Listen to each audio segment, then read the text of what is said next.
En los últimos días, en las últimas semanas, meses incluso, hay un arduo debate en Colombia en relación con un planteamiento que formuló el presidente Gustavo Petro. Vamos a ver si tenemos allí el trino, que es del 21 de enero del año 2024, cuando el presidente Gustavo Petro se pronunció. Esto fue a propósito de un hecho pues muy doloroso, que fue la desaparición de Piedad Córdoba, y dijo el presidente ese día de enero de este año ante Piedad que recorrió una etapa de la historia del progresismo colombiano y latinoamericano: es importante una autorreflexión del pacto histórico. Les propongo reunión de las 1.500 personas elegidas en 2023, el Congreso Progresista, lo propuso el presidente. Creo que ese Congreso no se ha hecho porque la Asamblea Popular que se cumplió hace poco, pues era otro escenario. Luego dijo el presidente: decisión de configurar un solo partido político. Convocatoria al Frente Amplio en cada municipio, departamento y la nación, con todas las fuerzas democráticas que quieran. Objetivo: ganar las elecciones del 2026 y hacer irreversible la transformación democrática de Colombia y el acuerdo nacional para la justicia y la paz. Eso dijo el presidente. Y a partir de allí, de enero de este año, pues se ha generado todo un debate en relación con la urgencia y la necesidad de que se configure un solo partido de la izquierda colombiana. Pero a pesar de esa convocatoria, hay un sector que parece que va por otro lado, y han creado otro colectivo de colectivos, otra unión de movimientos y partidos que están dentro del pacto, pero al parecer queriendo mantener las personerías jurídicas. El quid de la cuestión, ¿no? Es que la ley establece que ninguna coalición que supere el 15%, ninguna alianza política que supere el 15% del umbral electoral puede seguir participando en elecciones, puede participar. Tiene que ser menor de ese umbral, de ese rango. Y el pacto histórico alcanzó esa votación en los comicios del 2022. Por lo tanto, la ley, digamos que constriñe a los partidos del pacto histórico, les exige que tienen que unificarse en torno de una sola personería jurídica, lo cual implicaría que alrededor de 11, 12, 15 partidos políticos que hay congregados en torno del pacto histórico tengan que renunciar a sus personerías jurídicas y cobijarse solo sobre una. Y ahí está la dificultad. Ya algunos partidos han anunciado que van a dejar de lado sus personerías. La Unión Patriótica dio un paso muy importante en el pasado octavo congreso. Vamos a hablar más adelante con Gabriel Becerra, secretario general de esta organización. Pero la otra inquietud es que los movimientos sociales deben tener una gran participación en la configuración de este nuevo partido para poder competir. Esa unidad, ese partido unitario, es un requisito sine qua non, es decir, sin el cual no se podrá ganar por parte del pacto histórico y el campo alternativo del movimiento que surja nuevamente unas elecciones para la izquierda, y se perdería todo el trabajo que se ha hecho en estos 4 años del gobierno del presidente Gustavo Petro. Y a eso le está apostando la derecha. Pero la gran incógnita es cuál va a ser el papel de los movimientos sociales para evitar, entre otras cosas, que muchos queden excluidos de las listas cerradas a Senado y Cámara, en la perspectiva que hay de ganar la mayoría en el Congreso de la República, porque sin mayorías absolutas no puede haber cambios estructurales, porque ya estamos viendo todo el sabotaje por no tener mayorías, y mayorías absolutas, 2/3 partes de las cámaras, para poder llevar a cabo de manera expedita las reformas sociales profundas que requiere el país. Por eso hemos invitado a Sigifredo Arévalo, quien pertenece a la juntanza en el oriente, en el suroriente de su juntanza popular en el suroriente del país, activista social, líder cívico en el suroriente de Cali. Buenos días, Sigifredo, gracias por acompañarnos en Periodismo Libre. Buenos días para todos y todos los que me escuchan. Sí, mira, esa reflexión sobre la construcción del partido único, eh, pues es una reflexión sobre hechos fácticos. Hoy el modelo de partido o el modelo de coalición por el cual se construyó el pacto histórico, hoy ya no es factible seguirla desarrollando. Es decir, tú lo acabas de expresar, la ley nos dice que las coaliciones, que los partidos que hayan participado en coaliciones que tengan más del 9% ya no pueden participar, sino que tendrían que hacerlo con sus personalidades propias. O significaría que de los 15 a 20 partidos que existen en el pacto histórico, no podrían acceder a tener representación. Es decir, irse cada una de estas organizaciones como organizaciones individuales significaría simplemente el acabose de la izquierda como tal, porque nosotros ya vivimos esta situación cuando apareció el pacto histórico, el polo democrático alternativo, porque también se presentó una situación más o menos parecida y fue necesario que todo el mundo se coaligara para que no perdieran sus personalidades. Hoy estamos más o menos en un hecho más o menos parecido. Pero aquí hay muchísimo de qué hablar para la construcción de este partido único. Primero, es primera vez en la historia que nosotros tenemos la posibilidad de participar en unas elecciones teniendo un gobierno propio. Eso ya es una situación completamente diferente a los anteriores procesos electorales. Eso debería ser una fortaleza. Desafortunadamente, lo que estamos viendo en el pacto histórico es que eso hasta ahora no se muestra la fortaleza del pacto histórico. Hoy estamos a puertas de una consulta popular en Cali y es la primera vez que en el Valle tenemos, una consulta popular en el Valle. Y es la primera vez que tenemos representantes en Cámara, Senado, en Asamblea y Consejo de una manera tan abundante. Pero uno se pregunta, ¿cuál es la posición del pacto histórico acerca de la consulta? Afortunadamente uno tiene que decir, no hay ningún tipo de orientación política hacia la sociedad vallecaucana, porque no hay posición política colectiva, compañeros. Uno escucha un montón de cosas que dicen cada uno de los individuos que hay parte del pacto histórico, pero no hay ningún tipo de orientación. Entonces es muy complicado cuando tú tienes vocación de poder y no la ejerces como colectivo, sino que la vocación de poder se queda simplemente en los pequeños núcleos o partidos que hacen parte de esa coalición. Vemos cómo, por ejemplo, en el Valle se elige un senador y hoy hace poco desertó y seguramente terminará en las toldas del uribismo.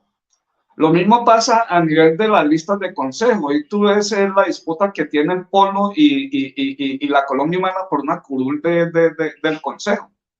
Ahí uno ve, por ejemplo, la disputa de que la gente del Polo está diciendo que la derecha se tomó la curul del Polo, pero uno tendría que hacerse la pregunta, ¿cómo se construyeron las listas del pacto histórico? Y definitivamente hay unas decisiones bastantes que uno podría decir cuestionables. Entonces, lo primero que hay que plantearse para poder construir poder popular es que definitivamente las organizaciones políticas tengan vocación de poder y que definitivamente ese poder recaiga fundamentalmente en la soberanía popular. Ver nuestro precio. Sí, dime.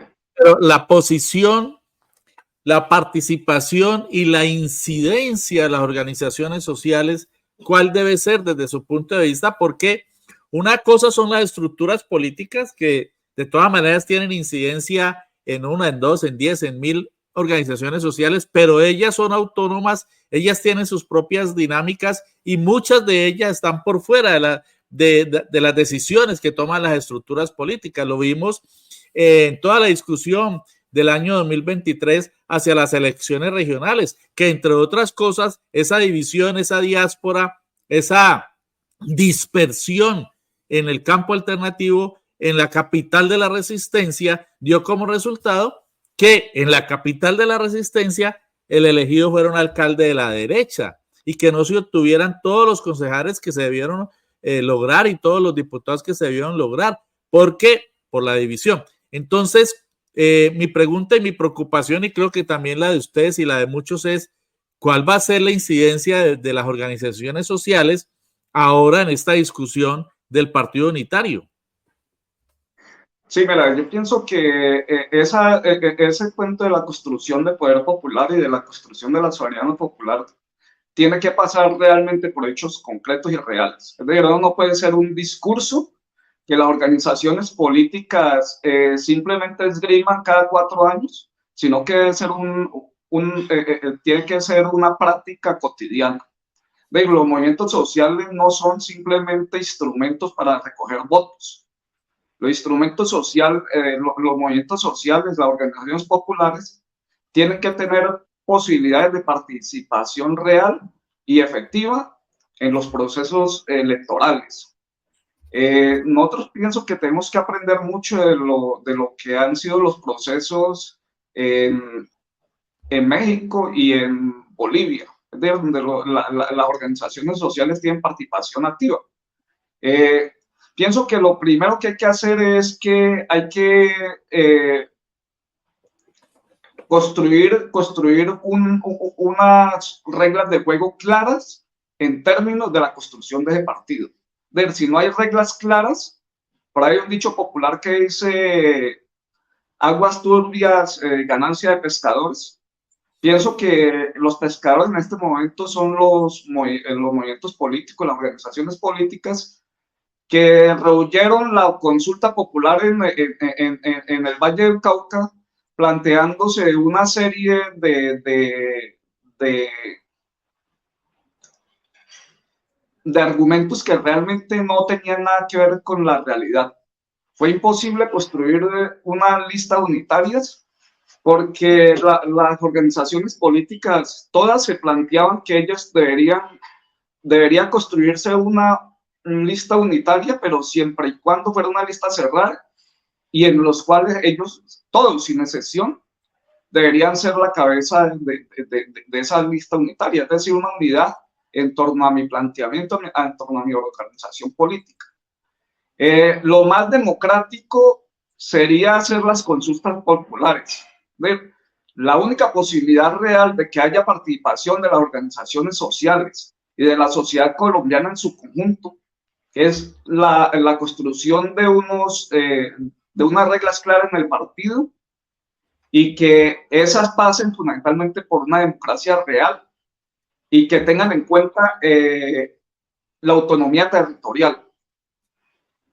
Los territorios tienen que estar representados en esas listas. Es imposible que solamente los territorios sirvan como para colocar votos y no se les dé la participación política. Allí estamos viendo, Sigifredo, imágenes de la Asamblea Popular que convocamos, diferentes instancias sociales, políticas, espacios comunitarios, incluso desde Periodismo Libre el 25 de mayo de este año, que fue muy importante, alrededor de 600 personas allí congregadas, y allí se vio una gran participación no solo de estructuras políticas, sino de diferentes organizaciones sociales, alrededor de 50 estuvieron allí participando. Lamentablemente no se ha podido concretar lo que se planteó en el sentido de que hubiera una asamblea popular permanente, que sería un espacio interesante, adecuado, pertinente para tener la incidencia que se requiere hacia el debate para la configuración del partido unitario. Entre otras cosas, porque como usted lo planteaba, y me parece terrible que esté ocurriendo eso, no hay ni siquiera una posición unificada del pacto histórico. En realidad el pacto histórico no funciona como partido, funciona como una serie de individualidades, principalmente los congresistas, cada uno de los cuales y principalmente también a través de las redes sociales se pronuncia, defiende el gobierno, hace planteamientos, etcétera, etcétera, pero no hay pronunciamientos colectivos, es decir, no se está funcionando, no se está operando como partido.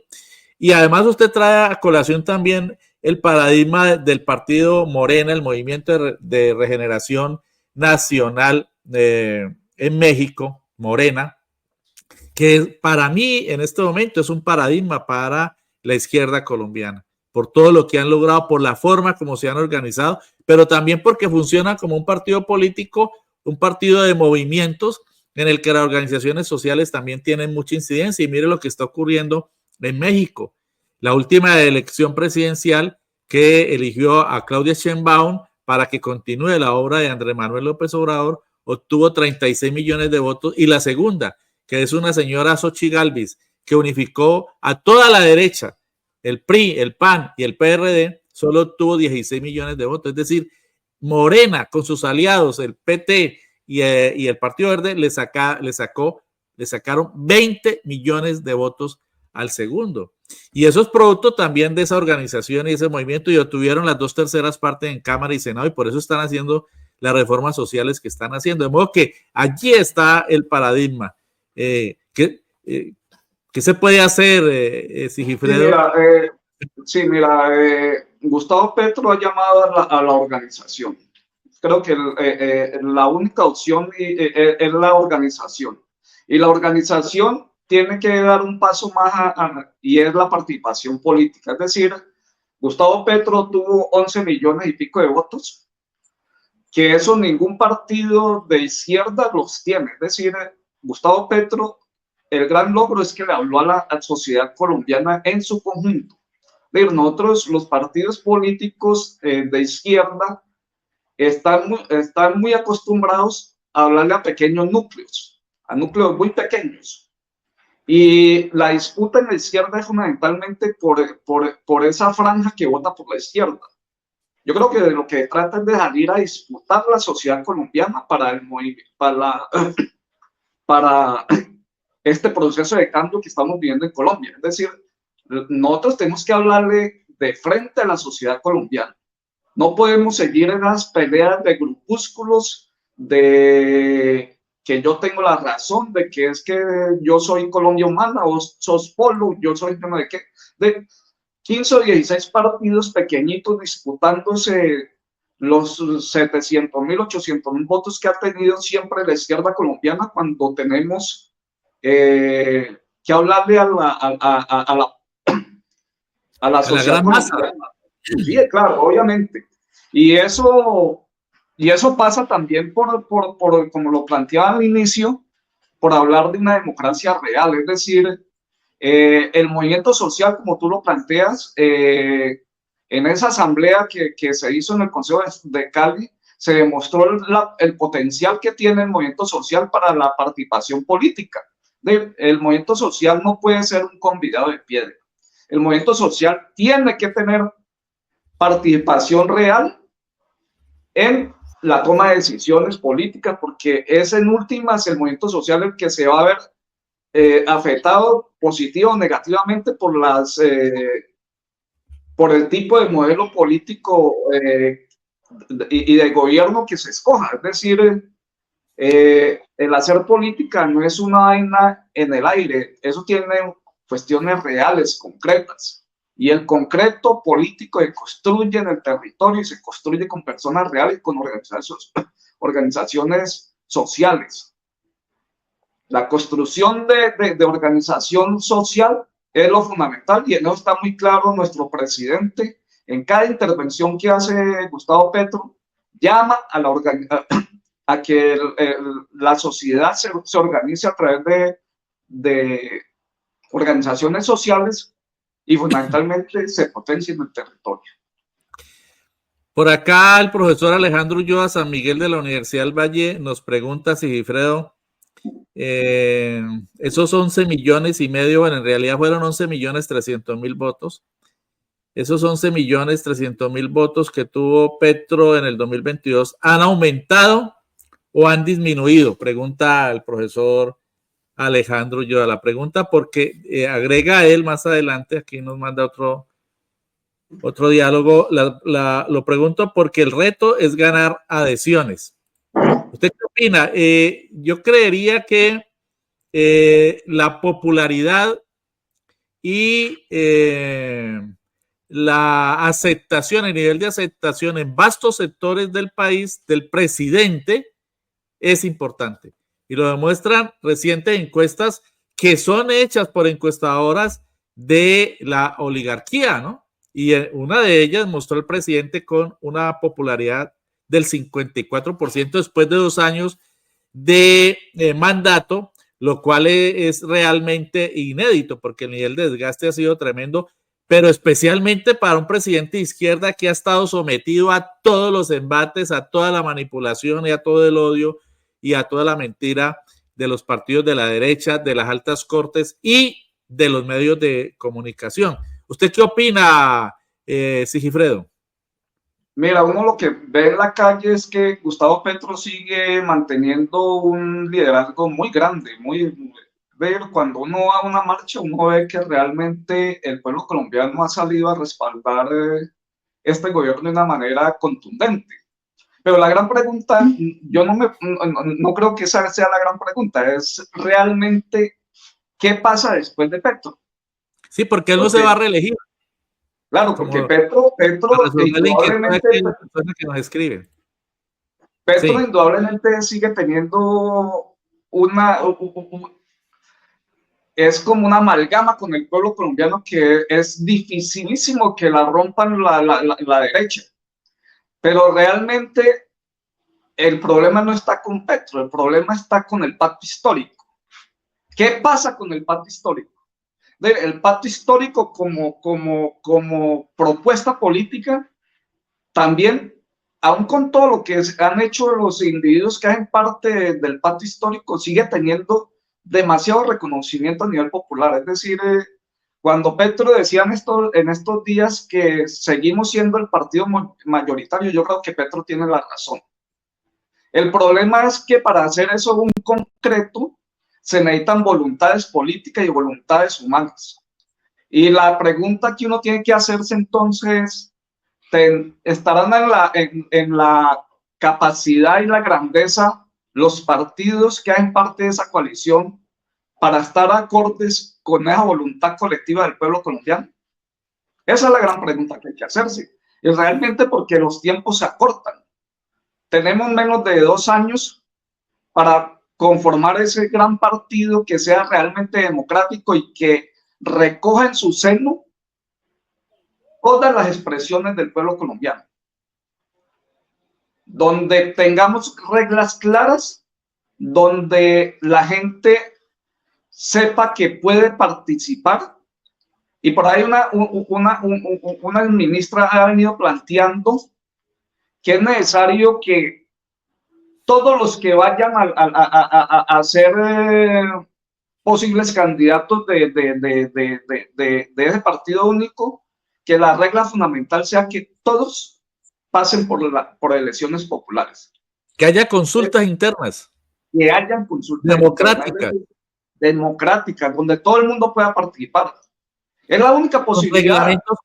Con reglamentos claros que todos cumplan.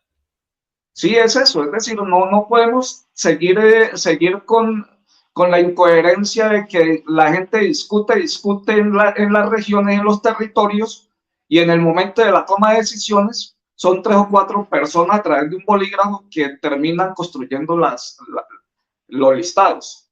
O que sean las estructuras políticas como ocurrió en el 2023, las que digan, sí, es que nosotros somos los partidos y los que tenemos los representantes, los concejales, los diputados, y por eso tenemos los votos, y entonces la gente de los movimientos sociales no cabe, ¿no? Esa fue una situación que realmente se vivió y no se puede volver a vivir en estas elecciones.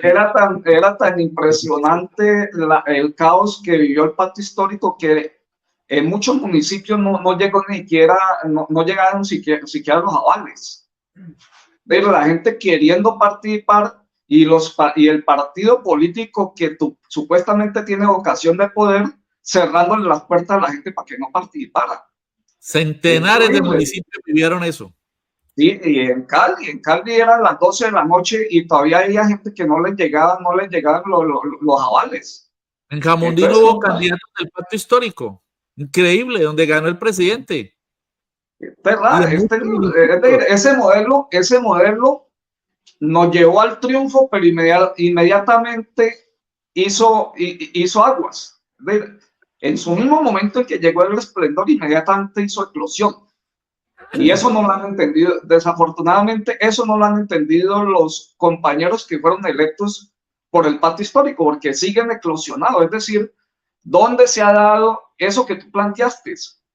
La reunión de los electos para que discutan sobre cuál es el modelo de país que queremos seguir proponiendo de aquí en adelante. Es decir, ¿qué ha pasado en los territorios que, por ejemplo, en el Valle, cuánta gente electa tenemos en este momentico? ¿Cuándo han citado una asamblea popular estos compañeros? Ya llevamos la mitad del gobierno de Gustavo Petro. Se nos acabó el gobierno y los compañeros siguen actuando como en ruedas sueltas, cada uno haciendo lo que mejor puede hacer. Entonces, compañeros, no, la propuesta y el llamamiento a que solamente la unidad nos permitirá la victoria en el 26, compañeros. Es eso. ¿Cuáles serían los pasos entonces para ir concretando, Sigifredo, que desde los movimientos sociales se pueden dar para tener incidencia en la discusión, en el debate hacia el partido unitario y que sean tenidos en cuenta realmente? Mira, yo pienso que la iniciativa que se tomó de la asamblea que se hizo en el Consejo es un muy buen paso. Es decir, yo pienso que a la gente hay que ponerla a pensar en clave política. Es decir, la gente está hoy muy ilusionada con el gobierno de Gustavo Petro, pero la gente anda pidiendo demasiadas cosas, porque la gente quiere que su gobierno pues solucione muchos problemas que hay en los territorios. Pero también hay que decirle a la gente que solamente para poder avanzar hay que organizarse y participar políticamente. Yo pienso que una de las grandes tareas que tendrían los compañeros electos es volcarse a hacer el trabajo popular en las comunidades para que éstas se empoderen y de manera masiva participen del proceso organizativo, tanto a nivel local, regional,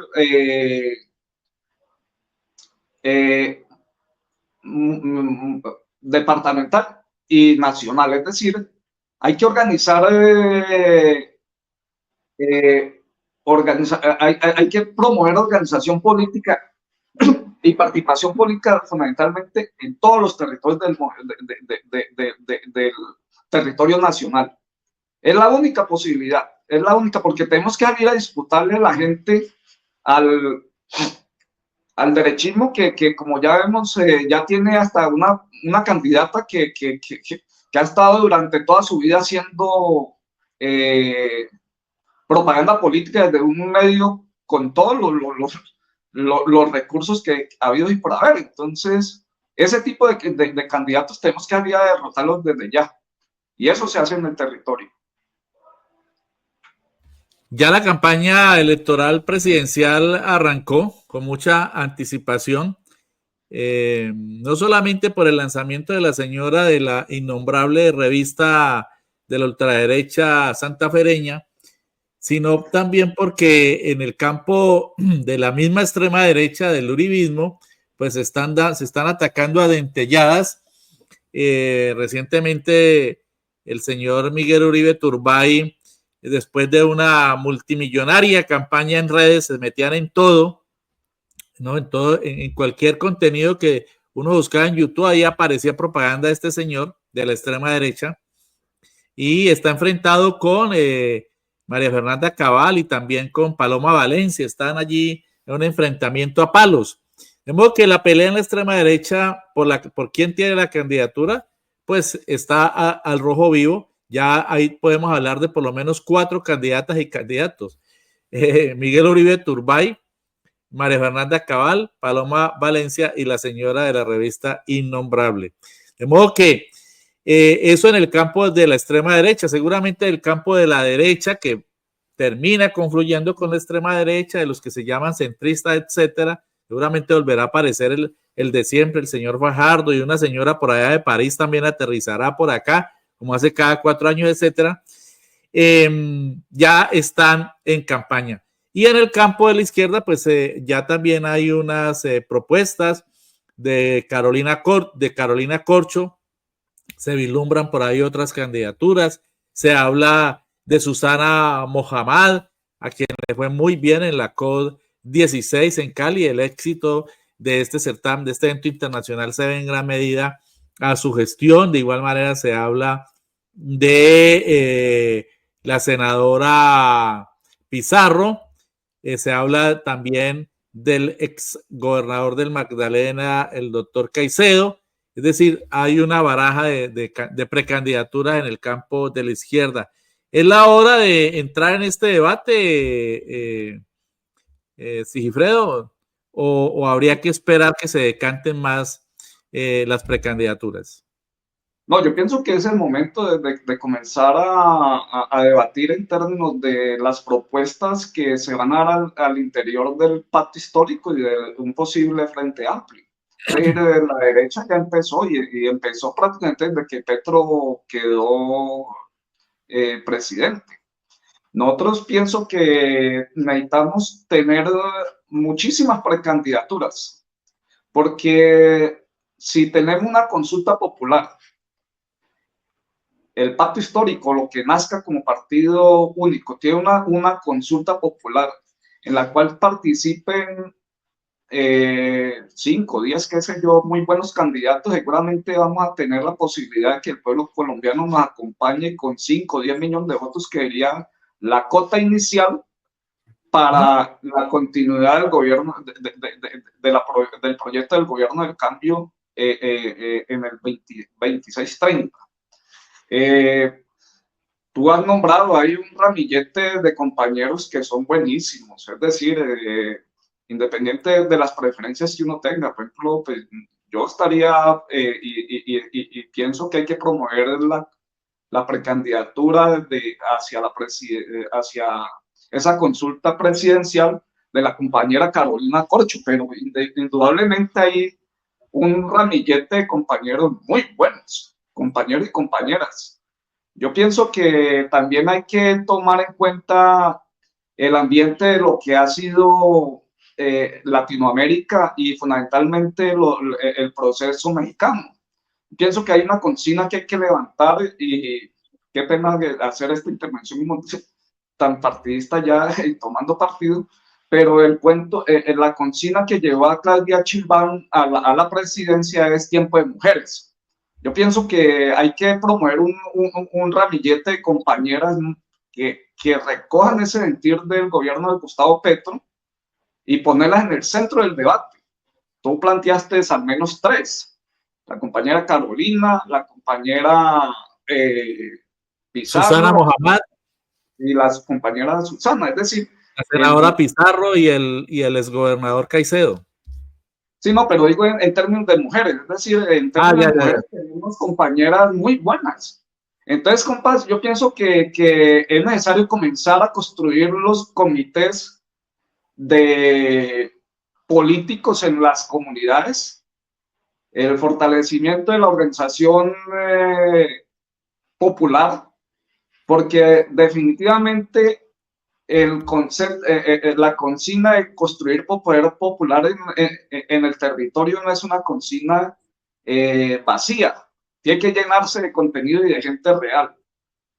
Y eso solamente se puede hacer teniendo en cuenta a la gente de los barrios, que es lo que desafortunadamente no han hecho los partidos, pero eso no quiere decir que no se pueda solucionar. Yo pienso que si hay voluntad política, nosotros podemos hacer muchísimas cosas. Es decir, por fortuna hoy tenemos la posibilidad de tener un gobierno que nos escucha, un gobierno que ha mostrado que está en disponibilidad de hablar con las comunidades, de solucionar problemas, aunque sabemos la dificultad que pasa el gobierno en términos financieros, sabemos todos los boicots que está haciendo la derecha para que este gobierno no tenga logros muy significativos, pero hay una consigna que definitivamente hay que seguirla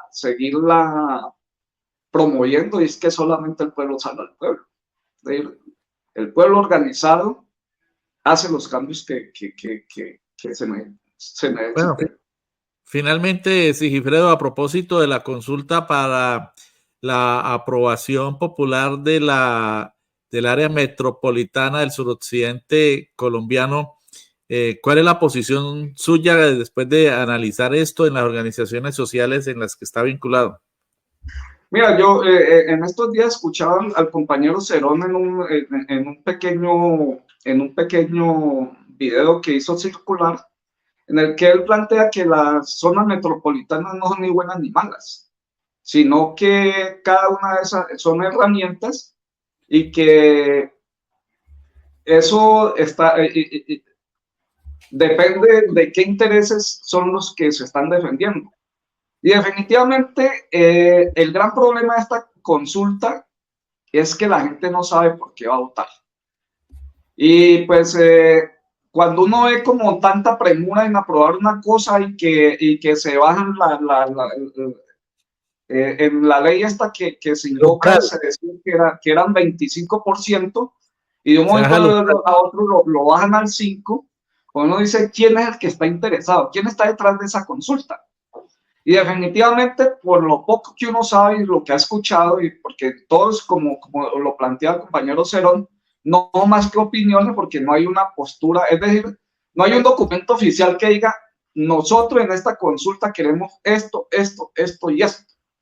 Entonces, pues yo la propuesta que le haría a la gente es, compañero, el 24 quede tomando tinto y viendo a sus amigos y hablando y aprovechenlo para hacer una asamblea popular, lo que sea,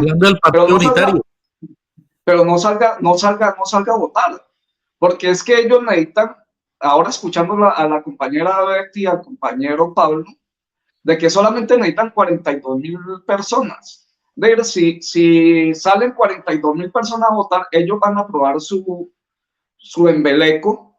No, tienen que salir 95,000, 98,000, algo así. Y el 50%, con el 50% o la mitad más uno, queda validada la consulta. Sí, entonces si tú sales a votar, lo que está haciendo es darle sustento a esa consulta, es decir, le está aportando a que lleguemos al 5%.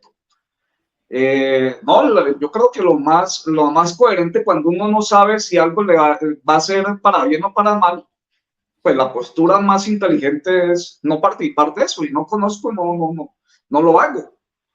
Y definitivamente, por ejemplo, yo como militante del pacto histórico, ¿qué puedo decirle yo a un militante del pacto histórico? Vota sí, vota no, si no sé de qué están hablando. De uno por lo poco que ha podido catar de ahí, yo pienso que los que están detrás de eso son las grandes constructoras y los cañeros. De los intereses que están detrás de eso es que ellos necesitan que se expandan, ¿cómo se llama esto?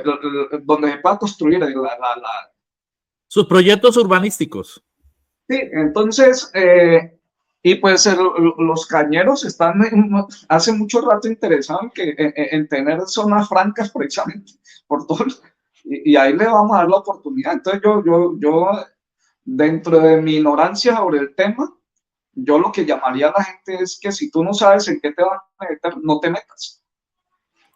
Exactamente, lo mejor es la abstención en este caso de la consulta contrarreloj a toda carrera que han convocado, y si eso se hace a toda carrera, de las carreras no queda sino el cansancio, como decía mi santa madre. Muchas gracias, Sigifredo Arévalo Osorio, por acompañarnos en Periodismo Libre. Muy interesantes los planteamientos que ha hecho en relación con todo este debate de la necesidad de que las organizaciones sociales, los movimientos que se mueven entre la comunidad, los colectivos, las juntanzas, toda esa enorme cantidad de organizaciones, de grupos, de movimientos, de colectivos que también tienen una expresión y una opción política, pues sean atendidos y sean recibidos, sean escuchados por las estructuras políticas, es decir, los partidos que hacen parte del pacto histórico, para que realmente nazca un partido unitario construido desde la base social. Gracias, Sigifredo. Gracias a vos, Luis Alfonso. Todo el mundo, muchas gracias por el rato. Estén muy Muchos bien comentarios. todos. Claro.